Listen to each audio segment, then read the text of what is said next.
So I'm going to give you guys an example of how chemical could have been deadly in this scenario. Hey guys, it's Chef Khaled. Welcome back to my channel, and today we'll be talking about the 5 pros and the 5 cons of being a chef. Let's get straight into it. So I'm going to start with the 5 cons first, and then let's end on the positives. Let's start with number 1 from the cons is no vacation. What? So guys, the restaurant business is 24/7. It's 365 days a year. It's nights, it's weekends, Easter, Christmas, New Year. It's time to stop! There's no vacations, there's no holidays. When you're an entry-level chef, you're like, if you think of a chessboard, you're the pawn at the front. So you're gonna get sacrificed. But no, entry-level chef who's hungry and wants to grow in the industry, and you wanna go on holiday? Oh, hell no! Number 2 is antisocial. You're working 12 to 15 hour shifts. What? Thursdays, Fridays, Saturdays. And you can say Sunday lunches with all people brunching, all that kind of stuff.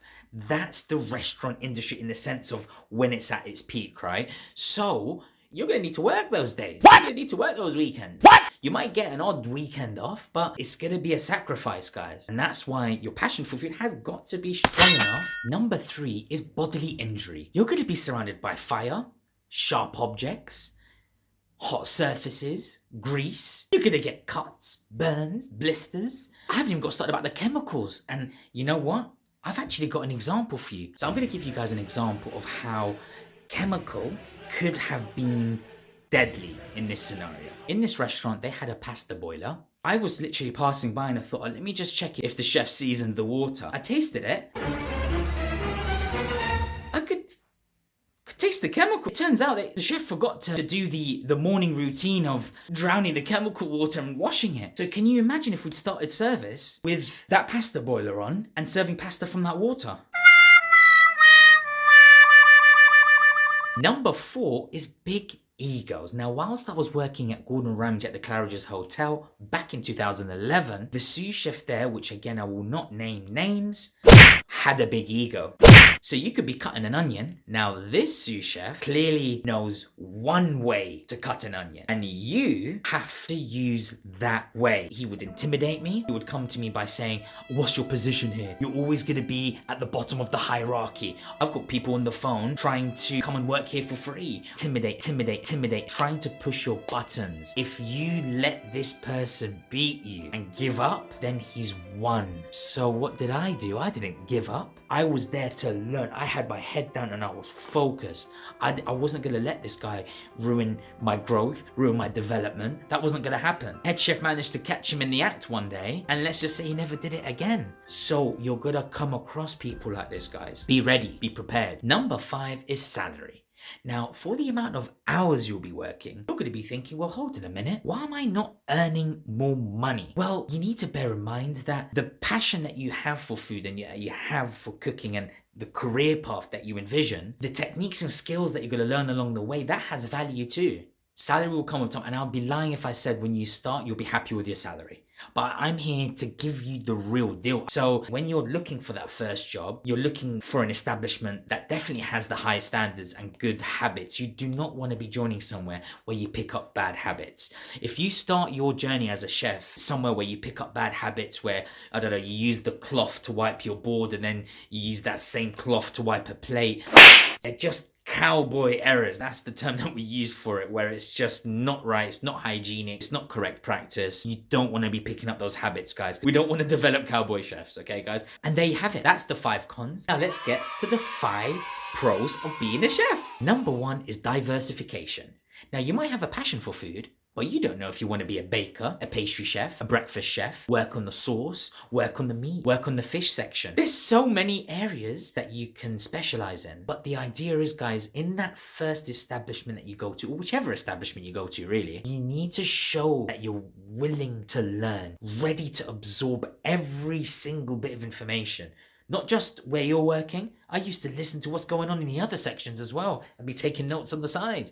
That's what you need to be doing. You need to be showing that hunger and drive. Number 2 is the availability of the chef jobs. Now, whilst there may be a lot of jobs out there in the market, you need to be selective. Do your research. Read reviews, look at their pictures, look at their website and look at their suppliers. See if they invest in training. Call them up. So the point is, guys, there's a lot of jobs out there, but you want to give yourself the best start. Number 3 is career growth.